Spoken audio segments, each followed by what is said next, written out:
Deja. Hai, kembali lagi sama aku Ayu. Aku Ari. Di channel YouTube kita Deja. Kali ini kita akan membahas mengenai Wanita, sejarah wanita zaman dahulu. kembali kita ambil topik sejarah. Iya. Karena sejarah itu harus dikenal, tidak boleh dilupakan. Ya, benar sekali. Jadi tema kita ini sejarah wanita mengenai siksaan-siksaan wanita pada zaman dahulu. Ya, tentunya tak pernah terbayangkan hidup menjadi wanita pada zaman dahulu. Sebab kala itu wanita-wanita mendapatkan berbagai siksaan yang amat kejam. Nah, sadis dan sangat menakutkan. Hampir semua siksaan pada zaman dahulu berakhir pada kematian. Tapi wanita zaman dulu disiksa itu pasti ada penyebabnya, nggak mungkin disiksa ya, aku siksa kamu gitu, nggak mungkin, pasti ada penyebabnya. Jadi hal-hal yang mungkin yang kita akan ceritakan ini tidak habis pikir kalian akan, oh gini ya, oh gini itu. Karena menurut aku kita pas lagi nyari materi ini juga ya sangat mengerikan gitu. Yuk kita. Oh ya, kita tidak lupa untuk mengingatkan untuk like, comment, dan subscribe. Sama satu ting, hidupkan notification-nya Loncengnya, biar tahu kalau kita punya upload video baru. Tunggu. Ayo kita lanjut ke materi pertama. Pada zaman dahulu, penyiksaan ataupun pembunuhan mungkin adalah hal yang sangat wajar yang biasa terjadi pada zaman dahulu. Itu karena belum ada peradaban perdamaian pada umat manusia. Mereka masih berperang untuk menduduki suatu wilayah untuk kehidupan mereka ke depannya. Jadi tentu hal ini sangat mengerikan dan tidak dapat dibayangkan, di mana pada masa dahulu seorang penguasa ini, namanya juga penguasa, jadi jika ada anak buahnya yang tidak menuruti, dia sengaja membuat alat-alat untuk menghukum A few moments later.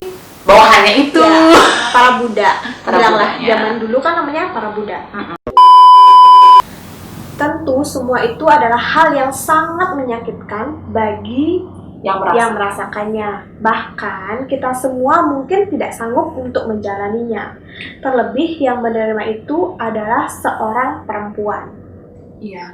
Jadi kita berdua akan jelaskan hukuman-hukuman apa saja yang dialami oleh wanita-wanita pada zaman dahulu. Yang pertama, jadi aku akan menjelaskan mengenai fear of anguish. Fear of anguish ini alat yang dikhususkan untuk menyiksa wanita yang ketahuan melakukan aborsi.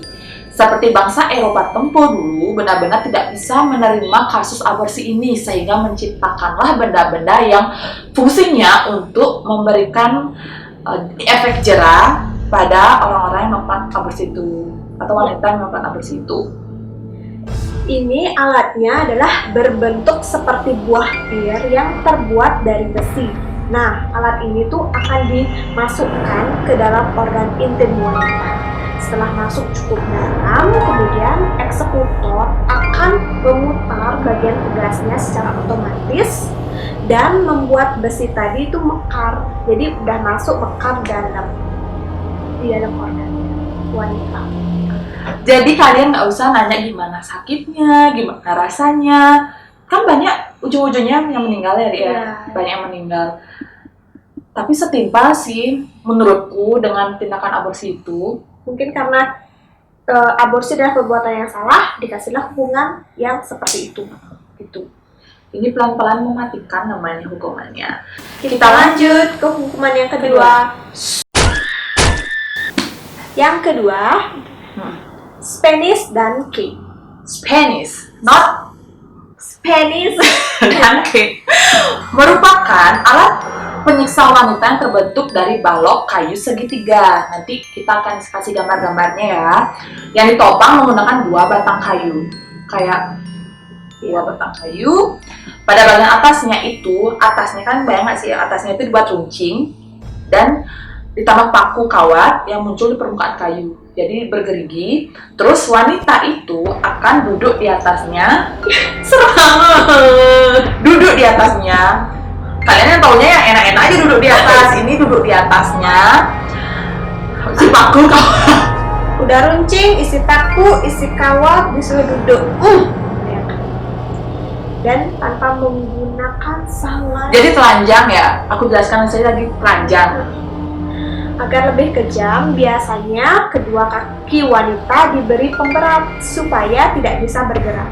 Aku lagi bayangin ini balok kayu, terus ada kawat yang cewek ningkang istilahnya, ningkangan gitu, kasih pemberat kan makin ke bawah dia. Tapi kamu nggak tahu nggak alatnya ini ada, misalnya kan tadi yang pertama itu kan karena diaborsi, yang kedua ini karena apa ya? Mungkin dia melakukan kesalahan juga. Oh, kayaknya masih sama dengan konsep aborsi ini. Tapi misalnya kalau kalian tahu info lebih mendalam mengenai alat siksa ini, kalian bisa bantu kami untuk komen di bawah ya. Kita lanjut ke alat penyiksaan yang ketiga. Tahukah kalian, pada era tempo dulu, keberadaan penyihir menjadi hal yang tabu bagi orang-orang. Mereka kedapatan memiliki ilmu sihir akan dihukum secara brutal atau tidak manusiawi, meskipun orang tersebut adalah wanita. Oh, jadi mungkin penyihir tuh kirain aku ada di negeri dongeng aja. Kan di zaman dahulu sampai sekarang bahkan di Bali masih. Bali antu penyihir ya. Jadi kalau zaman dahulu siapapun yang menjadi penyihir itu akan dihukum. Ya, dengan cara diikat, tangannya diikat ke belakang. Stop. Kita belum kasih tahu apa nama alat penyiksaan ini, Ri. Oh iya. Jadi alat penyiksaan yang ketiga itu namanya strepado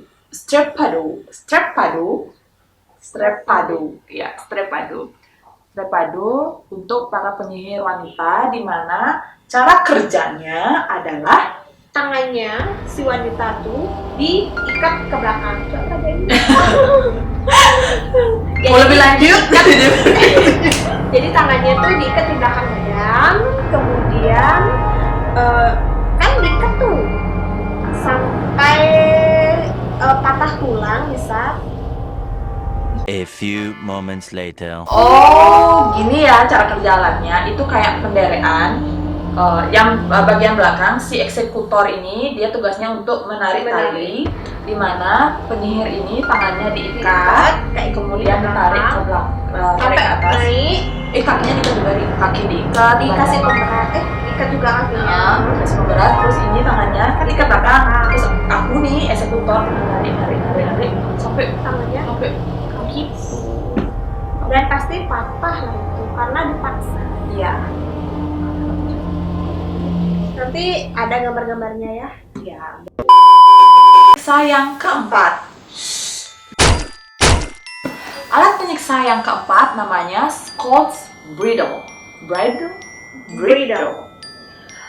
Jika saat ini status pria dan wanita sudah setara, beda dengan zaman dahulu. Derajat wanita itu tetap di bawah laki-laki. Karena hal inilah, keadilan bagi wanita itu nyaris tidak ada. Jadi zaman dahulu tuh tetap sama kayak di Indonesia juga kan ada perjuangan wanita. Kalau di negara itu juga, negara yang aku jelasin ini, kesetaraan gender tuh dimana bahwa wanita tuh tetap di bawah laki-laki derajat dirinya, hak asasinya. Ya, derajatnya lebih di bawah laki-laki. Nah, termasuk jika si wanita ini bertengkar sama suaminya, apapun alasan wanita itu, wanita tetap disalahkan. Wanita tetap salah. Jadi, ketahuan bertengkar, wanita tersebut harus memakai topeng yang dinamai Scott's Bridle. Keren ya kedengarannya ya. Jadi kita lanjut gimana cara kerjanya ya. Scott's Bridle itu merupakan topeng besi yang berfungsi untuk menarik lidah si wanita. Nah, lidah ditarik bro. Mereka yang memakai topeng ini itu dipastikan tidak akan bisa bicara karena lidahnya itu ditarik dan sakitnya luar biasa.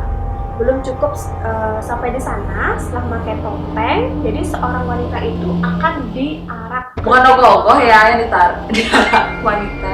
Dan diarak keliling kota dan akan dicaci maki oleh masyarakat.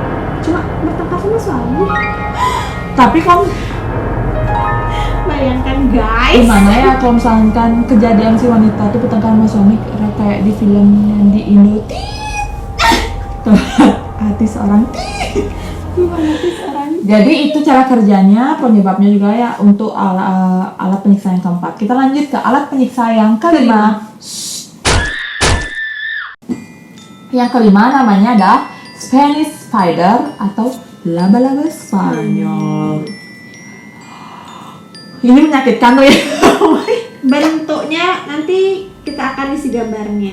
Ya, alat penyiksaan ini adalah benda yang sangat terkenal di Jerman untuk menyiksa wanita. Mereka yang ketahuan melakukan zina atau zina. aborsi akan dicengkram menggunakan Spanish spider. Spanish spider. Kepo gimana cara kerjanya? Nah, aku jelasin ya. Jadi, cara kerjanya ini adalah dengan Spanish spider itu terbuat dari besi-besi, bukan yang hal-hal lembut tuh enggak. Besi kayak menyerupai Kaki laba-laba itu pertama dibakar dulu.